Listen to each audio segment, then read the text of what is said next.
Different ways to build discipline, but the essence is like you're doing something every single day, even when you don't want to feel like doing it. Guys, today I have with me Andy Wrong. Andy Wrong with us. Mr. Andy Wrong. What's up, brother? He is One of the best young entrepreneurs I've ever met. He had his software company, Astro Blaster. They did $1.6 million in a weekend. Someone ended up finding out about my thing. I ended up accidentally selling them. Essentially started a business from that. Got on 50 people within like the first 3 months. And then Jamil Damji found out about the software and the system I was selling. We partnered up. We did a webinar. 1,000 people showed up to the webinar. Literally an hour in, after I do my presentation, I open up the Stripe account. I see $154,000 processed. And it was the most amount of money I've ever seen in my life. It was almost like, where the did this money come from? General advice to, if I was to go back to 15, I would say fail fast a lot, because when you fail at 15, it's not the same when you fail at 30. Even it might be the same lesson, the repercussions are much different. Guys, today I have with me Andy Wrong, and the reason I want to bring this guy on, he is one of the best young entrepreneurs I've ever met. His software company, Astro Blaster, they did $1.6 million in a weekend in 2 days, and he's been in tons of different business models, had success in a lot of them, not success in a lot of them as well, and he's learned all those journeys just being 18 years old. And so today I wanted to have him on to speak to you guys about that journey, how it's worked, and how you might be able to replicate it. So with that being said, Andy, thank you for coming on. Give us the 30-second one-liner about yourself. Oh man, 30-second one-liner. That's a long sentence. I am 18 years old and I've gone in entrepreneurship when I was 14, 15. Started off drop shipping. Like I think if you thought about the entrepreneurship starter pack, those memes, there has to be drop shipping on there. And got in there, failed of course, because why would I succeed in my first business? Then got into pallet flipping. And then actually that was my first real business, was pallet flipping. Essentially it was almost like wholesaling where you're getting stuff for cheap and then you're selling it to a buyer and you're collecting the difference, was essentially what I was doing. So my first taste of real estate was when I saw a video on TikTok. It was this Vietnamese guy who's talking about, his name is King Kong. I'm sure if you guys have seen him all over TikTok. And he's like, hey, you can get into wholesaling, no money down, no license, and you can do it completely virtually. And that was the first time I've heard about real estate wholesaling. And I was 15, so I was super excited. Dove straight in, didn't have success for like 1 or 2 months, and then found out about Jamil Damji from Astro Flipping. I know it's like way over 30 seconds, but we're already in it. So I see his ad from Jamil. I get on a call with one of his guys. You know, I couldn't afford the one-time payment, so I split into months. Paid for about 3 months. I had to work like every single day at my restaurant or at my parents' restaurant, and I had to sell a lot of my old stuff. I sold my PS4, which I used to game on all day, every day. Man, it was I played probably, I didn't even brush my teeth. I wake up, just go straight to the games, and then I'd literally sleep. I was a disgusting human being back then. I was gross. Okay, so walk me through. So you got into the pallet flipping. Yeah. Was that, I imagine that wasn't a passion project. That was just like to try to get some cash. Yeah, that was just to get some cash, Yeah. to pay back the mentorship. Okay, and so then from there you went into actual wholesaling itself. Yeah, correct? yeah. Okay, Yeah. and I guess, was wholesaling always the goal, or was that just kind of like you figured? I just saw that stat. You know, everyone's seen it. It's like 90% of millionaires make their money in real estate, and then that's kind of when I got it. I thought real estate was like this big thing, but then you find out later, like now I know like real estate's not the only way to make money. Yeah. So many different ways to make money. Yeah. So that's how I got in there. Yeah. Cool. And then from the wholesaling, tell us your journey. Like what happened? I know a little bit about it. Like you got a couple of deals. You didn't have a lot of time, so. Yeah. So I closed my first ever real estate transaction at the age of 16. It was my grandpa's house, a vacant house, and we sold to a hedge fund. Total assignment fee was like $17,000, but I got 4K out of it. Long story, but I got 4K. First deal, first proof of concept of wholesaling in general. And then about 8 months after that, I did my first virtual real estate wholesale deal in the state of Florida while I was in the state of Texas. never stepped foot in the home, never spoke to the seller. And they had like a tough situation they're in, and we were able to bring a buyer and save their situation essentially. So that was my first real estate deal virtually. And how the software came into play was I actually closed that deal the first day of summer. And so in summer, there's like about 90 days of essentially free time, or usually it's like 70, 65 days. And it was I think it was my junior summer. Yeah, it was my junior year summer. And if any of you know anything about the inputs in your business, is that you have to make a certain amount of dials, you have to make a certain amount of calls or whatever. You have to have a certain amount of conversations per day to hit the output, that the quota you want to hit. Yeah. And my quota to do 3 to 5 deals in 90 days was I had to make literally 100 calls a day to get the amount of conversations I needed, to get the amount of leads I needed to do. And then for the amount of leads, I need to contract a percentage of them and then close a percentage of them. So I was like, okay, I reverse engineered it. I was like, if I want to do this much revenue, I got to do this many deals and I got to do this. I just reverse engineered it. And if any of you are wondering how to hit your goals, you just literally reverse engineer it down to like daily KPIs. And as long as you hit the fucking daily KPIs, then you'll know you hit your goal. Fucking listen to this. So that's very simple to do. But I was like, okay, I have to hit these KPIs, I have to hit these inputs. But I knew even if I hit them every single day of the summer, it would also be a full-time job, essentially a full-time job during the summer.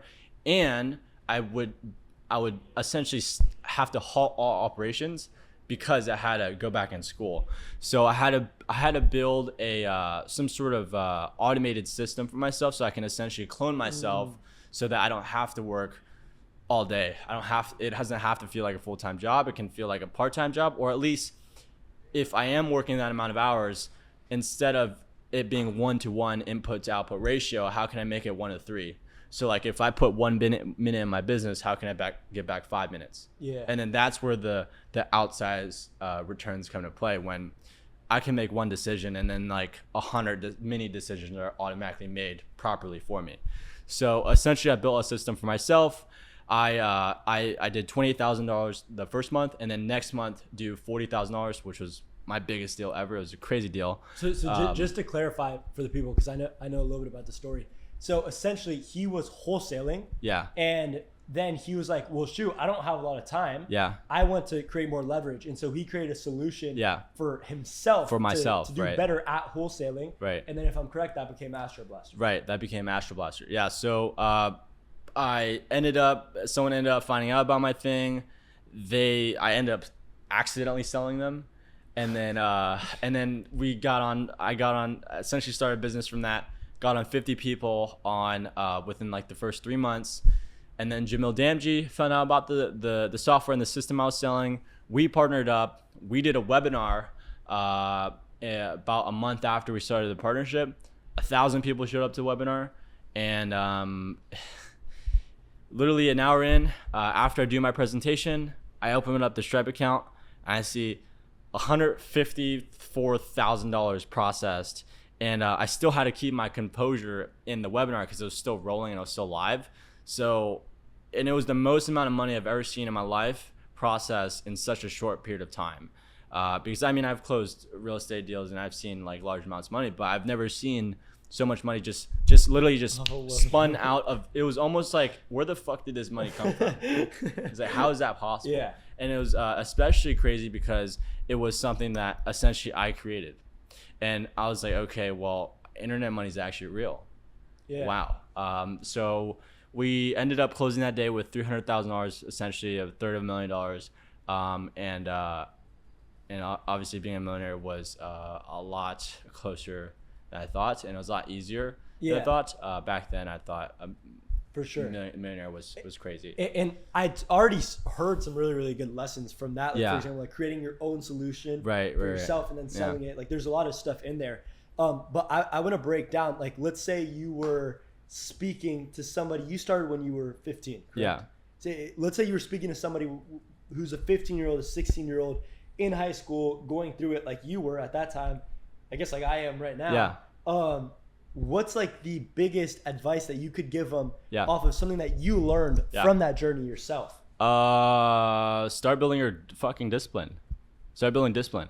Like I'm trying to get my brother right now into like, cause like I would say, you know, go focus on building high income skills. But it also takes a lot of discipline. Of course. So, I would say learn. Discipline's so broad though. How It's hard to say. how would you learn discipline? Let's say that. Doing something that you don't feel like doing every single day, I feel like is a way to build discipline. There's so many different ways to build discipline, but the essence is like you're doing something every single day, even when you don't want to feel like doing it. I think that's maybe the best example. But if I were to say just general advice to, if I was to go back to 15, I would say fail fast a lot, because when you fail at 15, it's not the same when you fail at 30. Even it might be the same lesson, the repercussions are much different. Yeah. When you're 30 years old and you have a fucking wife and a baby to take care of, if you make a mistake, you may not make rent. So it's a lot different because when you're 15, you're under your parents' roof and you have food made for you. You have a lot of expenses that you don't have to worry about, a lot of stress. You don't have to worry about taxes. You don't have to worry about any of this stuff. This is one thing that I preach, and kind of to contextualize it for a lot of people watching, run like agencies, do sales, etc., stuff like that. And a lot of people, they tell me, and they're like, Andres, dude, I'm burning out. Like I'm doing all this work. I'm doing all that. And I always tell them like, and that's kind of the solution to it. It's like, it depends the angle that you look at it from though, because all those mistakes, if you want to be in the business world, you either make them now or you make them when you have a wife and 2 kids. And if you go to shit, then your kids can't eat. And so it's like, when would you rather make them? Because you have to learn anyways. And so I always tell them that exact same thing. So I freaking love that. Yeah. The repercussions are the repercussions get larger as you essentially grow up and you get more responsibilities. Exactly. So if you're young right now, it's so much better to make mistakes now. Like don't be that freaking teenager's like, oh, I gotta make everything perfect. The thing I do find out with teenagers is that they will actually have analysis paralysis and make sure they get everything right and prepare, which is what I fell in the trap into, which like I kept studying, taking so many notes, doing all these things. And like, because I also came from school. So I was like, I thought that was the way to do it, which is like another conversation. But don't fall in analysis paralysis. Just do. And don't be so hard on yourself when you have failures, because that's even the biggest people in the space have failures. I know this. I know people in the space that they aren't what they seem on social media. And at any 100%. Level of success, there's gonna be failures. So and I guess a question for you, because you've been in so many business models, you've done a lot of stuff in your journey. What would you say is the number one high income skill that somebody has to learn once they've gone past that stage of discipline? They've built it up, they're working out, they're going to the gym, or they're just studying. Like, what do you feel is like the highest income skill or leverage skill? Anything from communication to something specific. Oh man, that you think is the most important. If we were to, probably I would say very, very high level is being able to identify problems and create solutions for them immediately. So how would you work on that then? Man, I'd say something that's probably maybe like just maybe thinking about how all the different ways we can maybe, like, if I gave you a water bottle, right? List all the different ways you can open the water bottle cap without touching the water bottle cap. And then you'll start thinking of all these different solutions, thinking of all these different ways to do it. Maybe you go like this to open it, or maybe you use a towel to open it. Like, maybe more creative thinking skills. So kind of like a mix of experience. I think that's one part of it. Like, especially because your journey, like, you had to experience being a wholesaler to find the problem that led you to get the solution. Right. And so kind of like, I think one part of that right there that you just mentioned is like, what is that skill called? I guess problem solving skills. I guess. Right. Like very simply, problem solving skills is pretty important. I love that. So like a mix of getting the experience, actually doing the thing. And then at the same time, like learning how to kind of solve the problems, being creative, innovative, etc. Being a really great problem solver is super important. But I think like secondary skills, like being a people's person, is so great. Being knowing how to communication skills are so important. knowing how to persuade someone, knowing how to read someone, like knowing all these different things is probably, I would say, for entrepreneur top skills. And Efficient. How would you say is the best way to work on your communication skills? Talk to more people. There's no like, I mean, yeah, like all the books and everything's great, but I learned communication through being a cashier. And I guess I mean the books are great, but again, like if you keep reading the books and you don't take action, knowledge is nothing without action. Books are great. I would say they're more of a supplement. Like for your take vitamins as a supplement, but if you go out in the sun, that's the direct vitamin D or whatever. For sure. But so I think talking to more people, it's like how to get better at sales. Well, you just take more sales calls. Yeah. And but there is a really important component is that make sure you're improving every single time, because people may take what I'm saying on as like just going brute force. I love that because like, especially because me being in sales, teaching a lot of people, training B2B teams, etc. It's like, especially when teaching communication skills, because that's the biggest thing people lack in business, I've noticed. I always say, like, number one, have more conversations, like don't be scared of it. But then number two, look at the sources. So for example, like for me, one big thing that I do now, because I'm trying to improve my one-to-many communication skills, so like speeches, stuff like that, is I'll look at like Jordan Peterson, for example, give a speech, and I'll take notes about like, this is one thing he did. This is another thing he did. Like for example, yesterday, I was watching him, and one of the biggest notes I took is whenever he's speaking to an audience, he only speaks to one person at a time. So because that one person will reflect through connectedness, they will reflect the thoughts of everybody in the audience. Oh, really? So that's like one little thing that I learned from that, and then practicing it my next time around, and then getting the feedback loop to constantly improve. So I think that's great advice. That's really important. I think there's you have your quantity metric and then you have your quality metric, was just like, if we're doing a bunch of volume but we're not improving, it's like we're plateauing. Exactly. Like quantity is very, very important, but also it's like, are we improving? Are we learning after every conversation we're having? For sure. Like, have more reps and do more reps, but if we're just doing the same way at the gym, we're not going to get better. Yeah. Right? It's like, that's the same thing. Exactly. Well, Andy, thank you. I think this was great. Yes, sir, dude. Thank you.